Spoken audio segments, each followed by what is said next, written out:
Y para conocer más detalles de lo que pasa en Venezuela, donde ayer también les informábamos los últimos datos de inflación, es que entramos en contacto con José Guerra, que es economista del Observatorio Venezolano de Finanzas y a quien le agradecemos por este contacto con DNews. Antes de entrar en los temas específicos, ¿cuánto más difícil hace la situación que se hable más de política que de la economía, el costo de vida y la vida cotidiana de la población que vive en Venezuela? Bueno, primero que todo, muchas gracias por la invitación. En el caso mío, yo fui electo diputado nacional en las elecciones de 2015 y apoyo el cambio de directiva que hubo para comenzar explicando ese punto que está en la política nacional. Yo soy economista también y profesor universitario, y desde hace 4 años he tenido una campaña sistemática por priorizar, por darle fuerza, por darle visibilidad a los problemas sociales de Venezuela en medio de la hiperinflación que el país empezó a vivir desde el año 2018. Esta lucha ha sido muy difícil porque los espacios de opinión pública en Venezuela han sido cerrados literalmente y no se hace presente en un tema fundamental como la caída de los salarios, la hiperinflación que estamos sufriendo y viviendo, que la hemos evidenciado nosotros desde el Observatorio Venezolano de Finanzas. De manera tal que en el caso específico mío, yo le he dado mucho énfasis, mucha fuerza al tema social, al tema de los trabajadores, al tema de los pensionados en Venezuela. Para que tengas una referencia, en Venezuela hay 4.500.000 pensionados del Seguro Social y más de 300.000 empleados públicos que devengan una remuneración mensual básica de $7, más $7 adicionales de unos bonos que da el gobierno ocasionalmente, suman $14. Esa situación no se puede soportar en Venezuela. Entonces, esta burbuja que estamos viendo de comercio, de aparente crecimiento, está dejando de lado o no visibiliza o invisibiliza el drama social de los trabajadores venezolanos cuyos salarios están destruidos y destrozados por la hiperinflación y por la devaluación de la moneda. Son niveles y cifras comparables a algún país africano. Es compleja la situación. Muy compleja, extremadamente compleja, y lo peor es que el Banco Central no tiene cómo detener la devaluación de la moneda, del bolívar, en lo que va en los 5 días hábiles, que hoy termina el día 6 de enero, el bolívar en la tasa del mercado paralelo, el dólar ha aumentado 11% y en la tasa oficial del Banco Central casi 7%. Entonces, esto es un presagio, un anticipo de cómo va a estar la inflación este año que está entrando, 2023, porque recordemos que acaba de cerrar el año 2022 con una inflación de 306%, que es la tasa de inflación más alta de la humanidad, de los países que hacen cuentas y que sus institutos de estadística publican las cifras. De manera tal que estamos en una situación social muy difícil, muy comprometida, y nosotros estamos del lado de los trabajadores venezolanos, del lado de los que no tienen, del lado de los oprimidos y del lado de las víctimas del régimen de Nicolás Maduro y su política económica que ha arruinado a Venezuela. Apelo a su condición de profesor para que nos explique cómo impacta, además del costo de vida, de la inflación, la devaluación, y qué debería hacerse para empezar a intentar salir de esa situación en Venezuela. Bueno, yo te lo voy a poner por mi propia experiencia, mi propia vida. Yo soy jubilado del Banco Central de Venezuela, donde trabajé 25 años y me jubilé en el año 2004. 2004 me jubilé y mi pensión en ese momento era $1.100, una pensión decente que me permitía vivir toda la vida trabajando en la administración pública, pero esa pensión hoy pasó de $1.100 aproximadamente en el 2004 a cobrar en diciembre $75.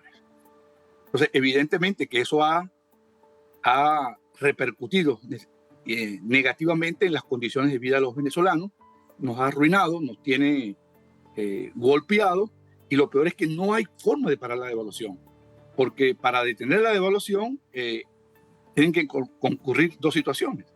Una, que el Banco Central pueda intervenir en el mercado cambiario ofertando dólares para satisfacer la demanda de dólares y que los venezolanos que quieran comprar dólares lo puedan adquirir. Eso no existe, el Banco Central no tiene reservas, las reservas son apenas 4.800 millones de dólares, cuando llegó a tener el Banco Central en el año 2012 50.000 millones, no hay reserva.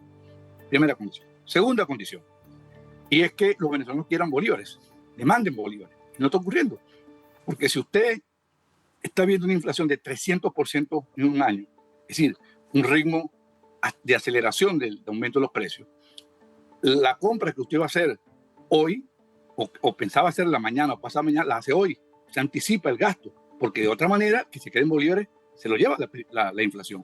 Entonces, hay un repudio por la moneda nacional, la economía se ha dolarizado de facto, y hay una burbuja de un 20 o 25% de la población que recibe dólares, que tiene dólares, que ahorra en dólares, que gana en dólares, que recibe dólares por distintas fuentes, que son los que pueden vivir. El resto está excluido de esa burbuja. De manera tal que no habiendo o no teniendo el Banco Central los dólares para ofrecer al mercado y con el repudio de los venezolanos por el bolívar y la preferencia por el dólar, no hay manera de estabilizar la tasa de cambio y con ello la inflación. De manera tal que el año 2023 presagia ser un año de mucha aceleración de los precios y de ruina y caída de los salarios. Fíjese usted lo siguiente, y esto que les voy a decir es la auténtica verdad. No lo pueden buscar en cualquier información oficial. En Venezuela, el último aumento del salario nominal fue en marzo del año pasado, marzo de 2022. Entre marzo y diciembre no hubo aumento salarial, pero la inflación subió en ese periodo 180%. Entonces los salarios van detrás de la inflación, pero muy, muy rezagados detrás de la inflación. Entonces, este es un régimen lo que está cometiendo un genocidio contra los trabajadores venezolanos, porque no hay una corrección que implique que los salarios por lo menos compensen en parte lo que están subiendo los precios. ¿Y cómo absorbe la población este contexto que usted describe? ¿Qué tan cerca se está del estallido y por qué cuesta tanto a la oposición unificarse para ejercer presión política de una forma efectiva? No, presión hay. Hay presión y mucha, sobre todo de los dos sindicatos más fuertes que hay en Venezuela, que son los sindicatos de la educación y los sindicatos de la salud, que son los gremios más activos y han logrado conquistas. Pero recuérdese que en Venezuela las protestas son ahogadas con represión. Hay más de 50 dirigentes laborales presos políticos, y la represión es un instrumento con que cuenta el gobierno para ello. Y evidentemente esa presión social que está allí en ciernes siempre se expresa en descontento en las calles. Y de hecho, para la próxima semana, 9 y 11 de enero, se está convocando protestas laborales pidiendo un aumento salarial, que es lo que corresponde. Ahora, este es un tema muy complejo, evidentemente. Estamos con una aceleración de la inflación y uno tiene la tentación de pensar de que cualquier incremento salarial lleva a más inflación.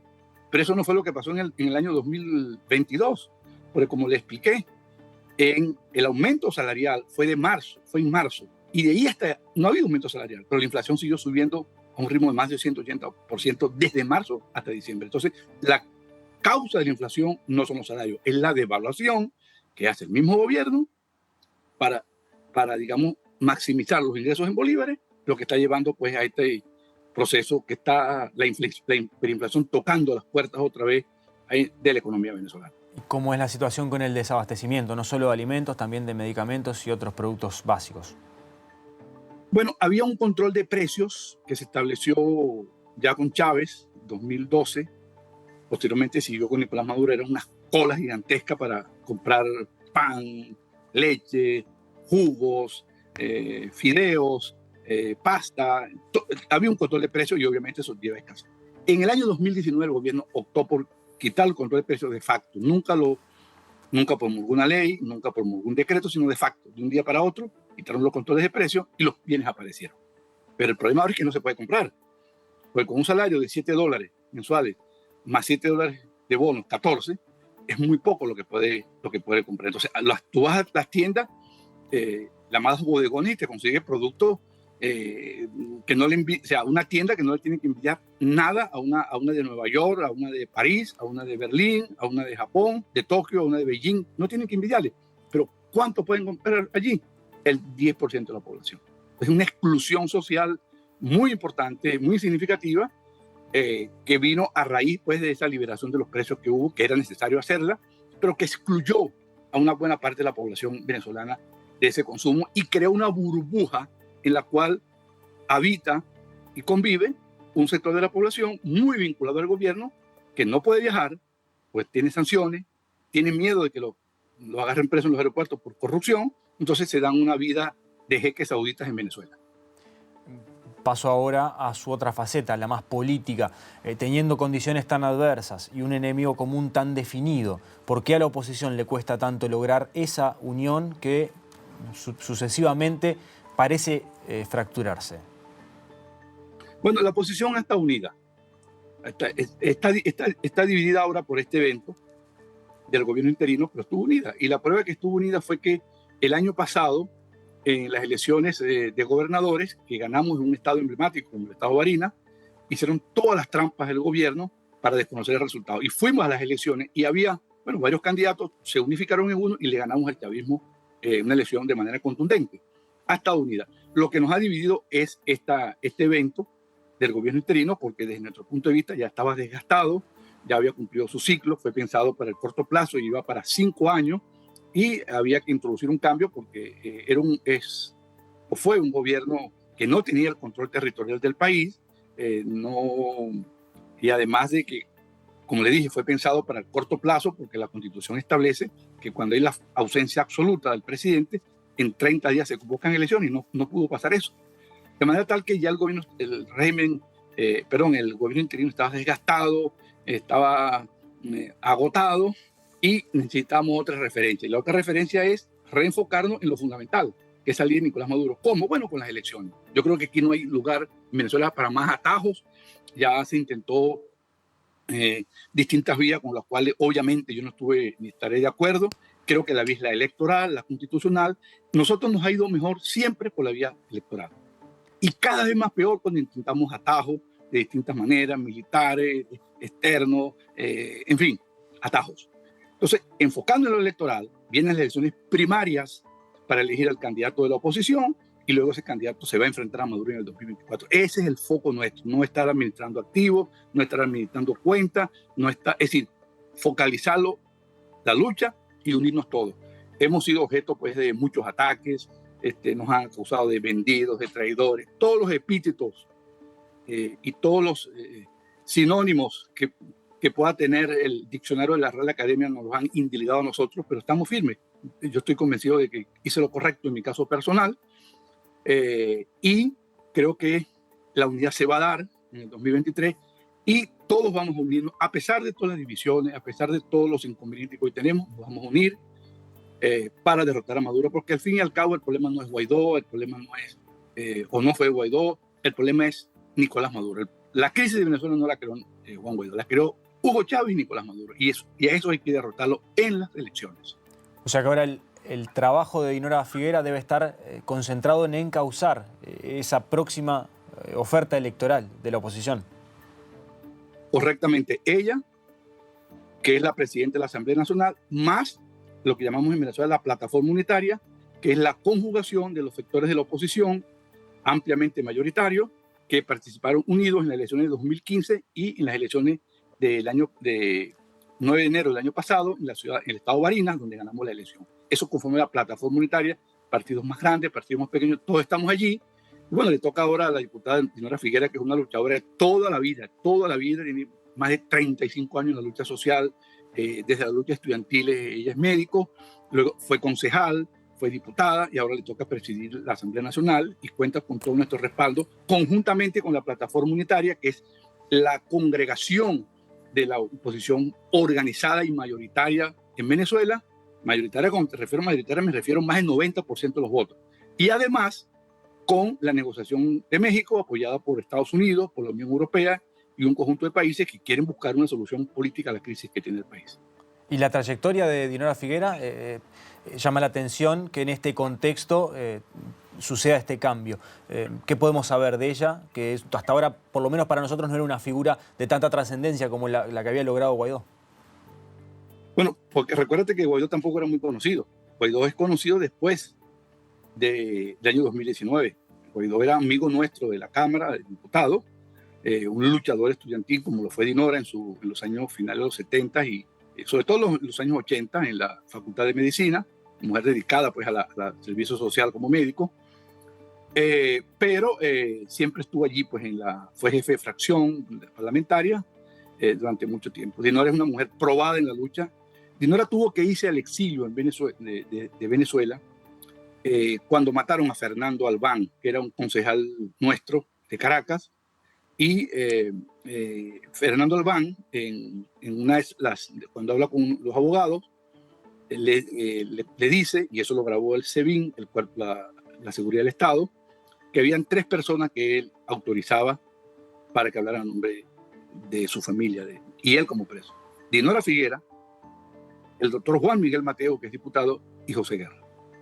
Dinora, cuando desaparece en Albán, que no se sabía dónde estaba Albán, Dinora se enfrentó a los cuerpos de seguridad del Estado, que está situado en la Plaza Venezuela de Caracas, en un lugar llamado La Tumba, porque es un edificio donde tiene 5 pisos de subterráneo donde pasan la línea 1 y 2 y 3 del metro de Caracas, confluyen allí, y ahí están los calabozos del Sevilla. Ahí, o sea, a Albán lo matan, lo arrojan de un piso 10, ¿verdad? Y Dinora es que hace frente, recibe amenaza y tiene que irse del exilio, porque si no, estuviera presa todavía. Entonces no vengan a decir ahora que Dinora no se autoexilió. Dinora fue forzada por las circunstancias a exiliarse. De manera tal que no estamos hablando de una persona que está llegando a la lucha política ahora, no, una persona que tiene una trayectoria, bueno, y le toca en esta circunstancia del exilio, porque, bueno, ya conocemos las condiciones bajo las cuales actúa el régimen político en Venezuela, que digamos que muy represivo, muy dado a usar la represión y la cárcel como instrumento de dominación, y por eso es que en esas circunstancias ella asume desde el exterior. Economista José Guerra, muchas gracias por estos minutos con DNews, ha sido muy amable. No, muchas gracias a usted por la invitación y espero que haya sido de utilidad. Buenas tardes. Hacemos una nueva pausa y ya venimos para la segunda mitad de DNews.